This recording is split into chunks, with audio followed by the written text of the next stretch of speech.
it's time for IP in the news. And so what is the IP in the news?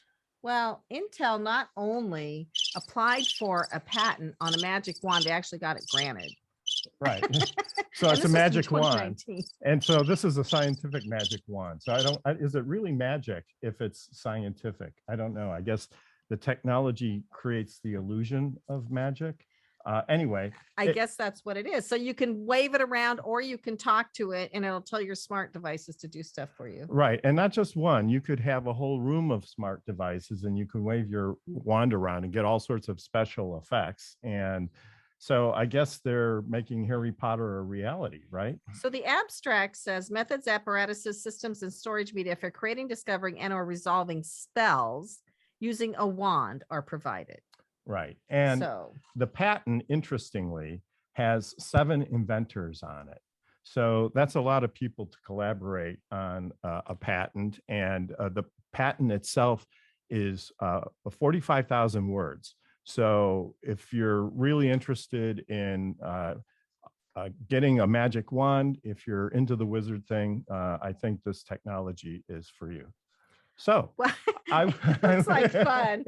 I don't know that they've made it yet. I don't know with the whole metaverse now. I don't know. Yeah, we'll see. Well, Elizabeth just bought a pair of Oculus goggles, right, with like the hand things. And so this weekend she was standing in our living room with the curtains wide opening with these goggles on, moving her arms around, swatting at imaginary rockets that were coming to her. It was so much fun. And the neighbors think we're crazy, or they think they already crazy. Thought that, yeah. So it doesn't matter. So, no, it is so much fun. But anyway, that's beside the point. Let's get going. Yep. Okay. So back to our guests. It's time for Richard's Roundtable.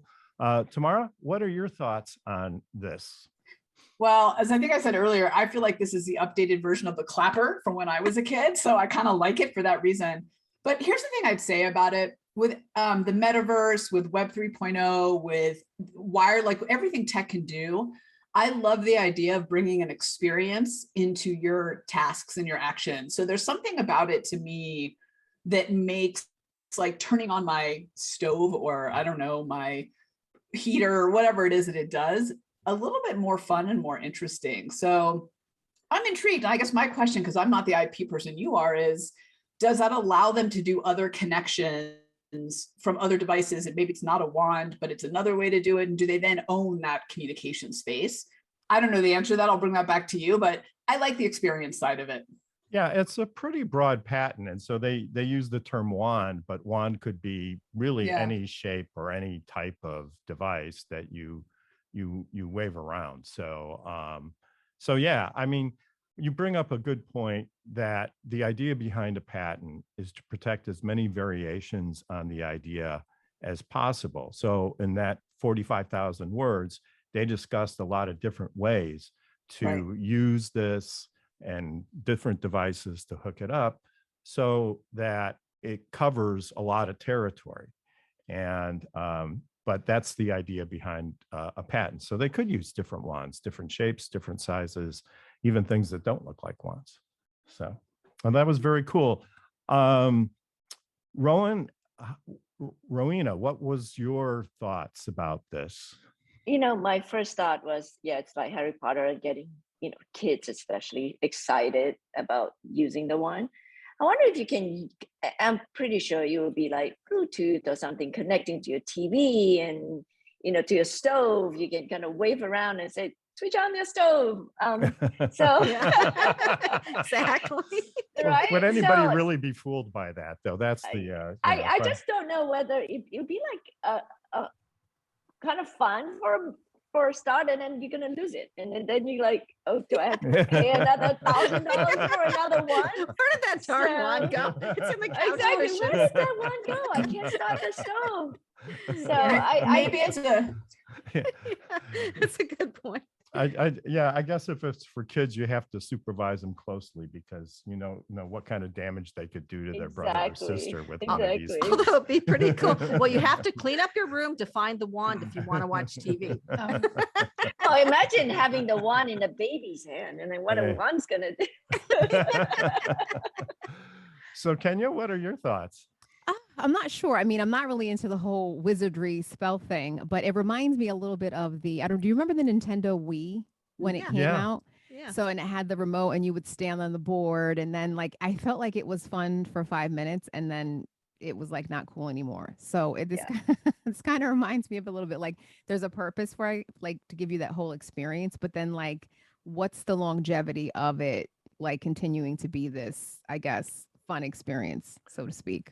Yeah, I kind of get that too, because I mean, virtual reality is still not reality. And, at some point it'll evolve, but reality is much more interesting. I mean, I'd rather, try to play a game of tennis or basketball or something than play virtual basketball. And it's just not the same experience for me. So, although Elizabeth describes her Oculus as very fun and entertaining, that ball game that she plays. So I don't know.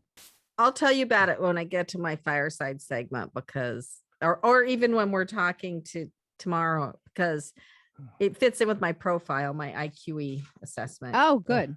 Yeah. Yes, she has a VR profile, I guess. No, it's not a VR profile. Anyway. So Matt and Karen, what are your thoughts? So I have to be honest, I absolutely love it. I always look at life as it being a beautiful reflection. So for me, the first thing that kind of caught my attention was that it's really showing people how we can use technology to focus and direct energy and intention. And we see it, every day all around the world. But, when they create something that looks like a magic wand, for me, it just is incredible. I don't mistake for any reason that all these movies like Harry Potter, are really helping the consciousness expand, and technology is just helping us to do that. So I just thought it was wonderful. Well, that's it. What about you, Matt? It almost reminds me of like the Jetsons. Remember when we were a child, the cartoons and stuff. But I think it is. I think the more we're open to different ideas and different technologies that we didn't think existed 10, 20 years ago, it just expands up to my wife's point, our consciousness. It really helps to say what's possible now. Really, I mean, how far can we expand through our brain waves and through everything else? We don't know. There's no sky's the limit. Exactly. We're all going to be living in the Matrix soon anyway, so we might as well get used to it now. That's a loaded question. I gotta say, I have an Oculus too, and when you're in it, you lose sense of the real world. Like you think you're in, and the Darth Vader one's my favorite, the lightsaber, because you're like smashing stuff with lightsabers. You think you're in Star Wars.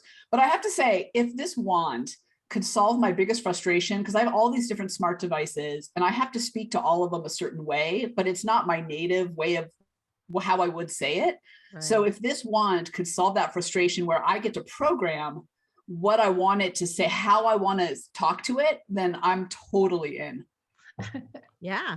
Yeah. And I'm down for like eating virtual food and losing weight. So if somebody can do that for me, then I will be a happy camper. Well, I want to make one more Oculus comment related to what Matt said, because when you're in there, like if you're up high on a cliff, you really feel like you're going to fall into a ravine if you step off, but you're on your living room floor. So it just shows you the limitations that our minds put on us or that we put on ourselves with our minds.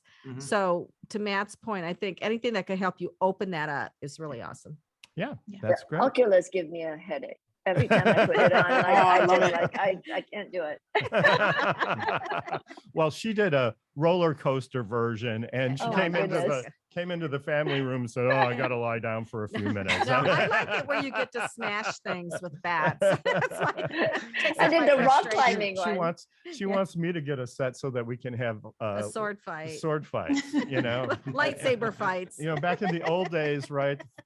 Couples counseling was you hit each other with pillows, right? And now lightsaber fights. Now it's lightsaber. That's a good use of it. I know.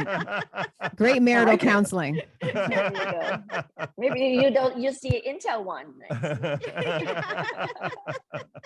Yes, I can see the motto. Intel, helping marriages around the world. So